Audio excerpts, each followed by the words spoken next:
So the first of these four conditions beyond our control is how our brains and nervous systems have evolved over millions of years.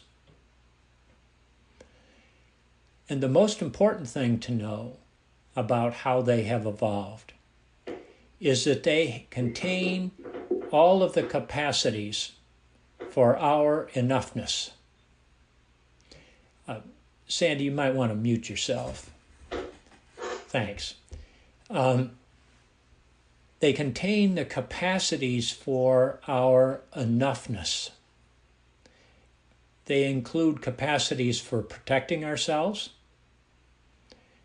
capacities for connecting with other human beings and all the life around us, capacities for self-regulation, which is the ground of how we are able to treat one another with kindness and caring, capacities for learning, and the ever fabulous capacity for being aware of what we're aware of. When I look at this list and think about what these capacities have meant to me in my lifetime, it's very easy for me to say, I am enough. What else would I need? These are so powerful. They're such ground for how we can live our lives. Now, the second thing to know about how our brains have evolved is that in any given moment, the protecting energies will dominate all the other capacities. When we are threatened, the protecting energies kick into high gear. This is what mindfulness teacher and neuropsychologist and author of Buddha's Brain, Rick Hanson, describes as our brains are Velcro for the negative and Teflon for the positive. It's just how it is. And we actually wouldn't want it any other way. We wouldn't want to be in a place where when there is a serious threat, we wouldn't know what to do. We'd have to stop and think about it when reactivity is what's required. So we don't want to get rid of our protecting skills. We don't want to get rid of this bias. And yet what happens next is up to us.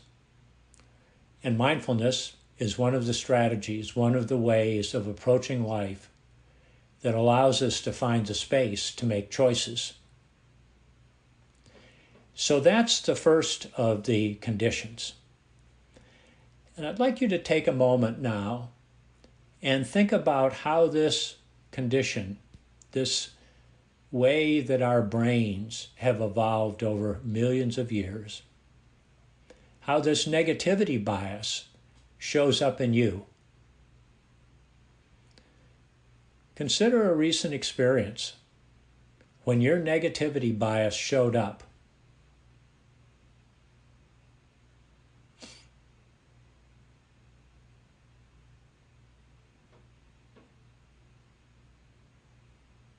It never takes me very long to think of one. In fact, if I had a flip chart here and were making a list, I'd be gone for an hour and a half. So just hold on to this reality of how your negativity bias shows up. The second of these four conditions is our genetic composition. I once met somebody who claimed he'd chosen his parents, but I was skeptical. Our genetic composition is beyond our control. It comes to us through long lines of gene pools that have come together in various circumstances over 100, 200 years, long before we were even on the earth. we have absolutely no control over what our genetic composition is. Now, what's especially interesting about our genetic composition is what research scientists have been learning even in just the last 15 or 20 years. And when most of us were growing up, we learned that things such as our height and eye color and a number of other characteristics, physical characteristics, were determined by our gene pool.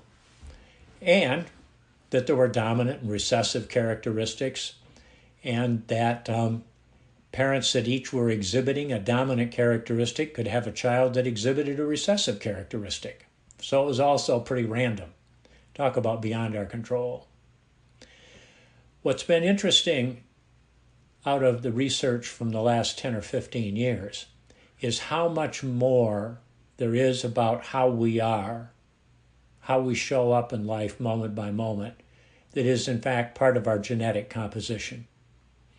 Many of you have engaged in these personality style tests, such as Myers-Briggs over the years. Much of your Myers-Briggs characteristics arise out of your gene pool.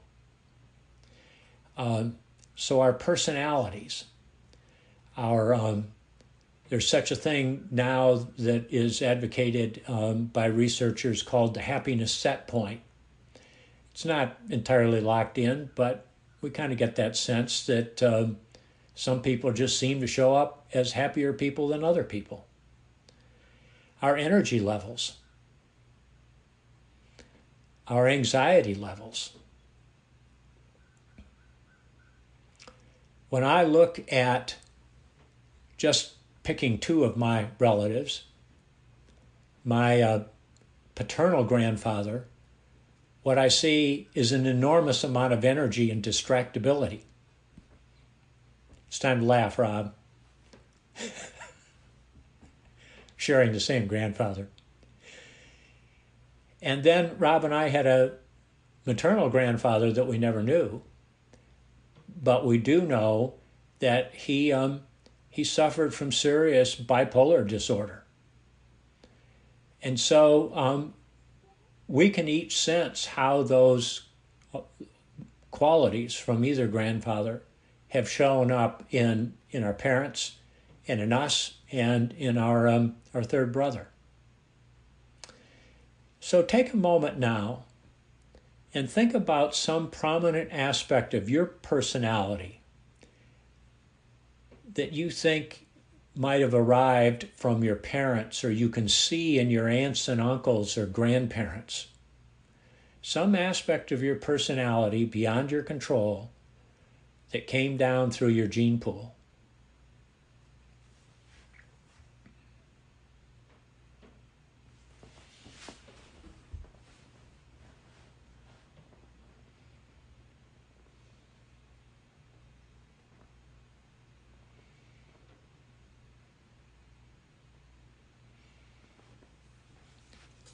So we now have a little experience tuning into a couple of characteristics about ourselves that arrived via how our brains evolved and our genetic composition and are beyond our control.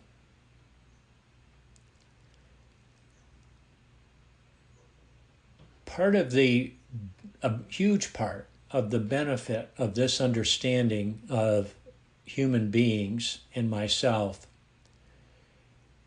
has arisen for me once I started getting real with myself about these are beyond my control.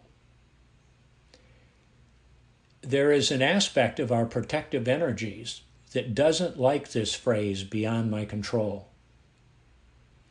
So you might notice if there's a little resistance arising in you when you say to yourself, beyond my control, beyond my control.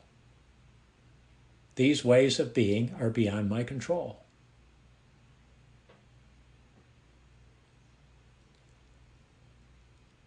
And yet, the science of this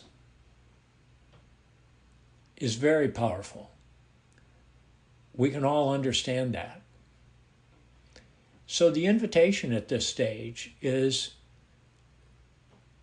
what practice might you create for yourself that helps you step into acceptance of these aspects of yourself, these various characteristics of yourself? You've named 2 today. There are many, many, many more that are beyond your control.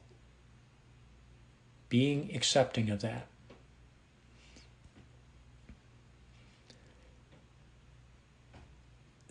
I might suggest that the second part of this overall phrase, there are 4 conditions of being human beyond our control, and what happens next is up to us, is a path, a way to accepting the beyond my control. Accepting that these aspects of self are beyond our control does not mean that we are given a free pass to behave in whatever manner arises.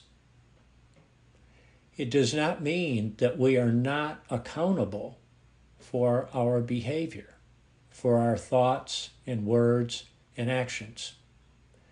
We are accountable. We all also know that actions have consequences. We understand that actions we've taken in our lives have had consequences for ourselves, for loved ones, and even beyond that. So here's the reflection question I'd like you to consider this morning. What insight or understanding about some aspect of yourself that's beyond your control has arisen just this morning about condition 1, how the brain evolved, and or condition 2, the genetic composition that we have?